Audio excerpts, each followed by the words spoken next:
We are on example 8 of 1.2 now. This one is a little bit different because, as you can see, we have some spaces in our sequence, and they're going to actually ask for something different here. It says find the number of terms in the finite arithmetic sequence. So we have to kind of figure out what it's asking for. What I always like to do is write down the formula and see what I'm looking for.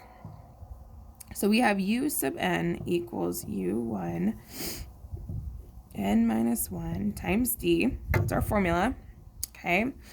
And actually, when they're saying find the number of terms, they're asking what term number leads you to this 36. Obviously, there's a gap, so we don't know how many is in between the 0 and the 36. So they're saying, what is this n on the 36? Okay, so now we know what our mystery value is. It's no longer this piece over here. So let's go ahead and plug in what we do know. We know that the first term is negative 8. I know that I do not know n, so that's staying out as our variable. And the common difference, it looks like it's adding a 4 from term to term. So I know the common difference is 4. Okay, so now we have our last piece to plug in, which is this part. And actually, since this is the end of our term number, 36, the 36 is actually going to go over here on this side. 36. I'm going to scooch this up a little bit.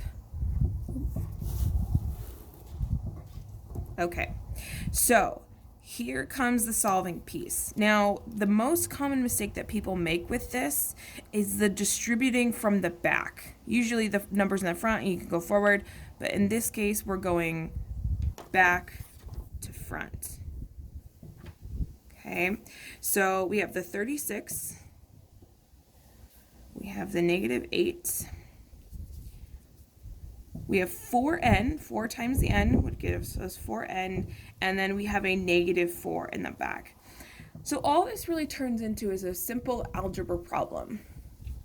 And with algebra, you just got to be really careful that you don't miss a step. Negative 8 and negative 4 make negative 12. Add the 12 to both sides, show a little work. We have 48 equals 4n, and I think I can do this one in my head. Divide by the 4, and equals 12. So 36 in this sequence is term number 12. So 8 is number 1, it goes all the way, and this one's number 12.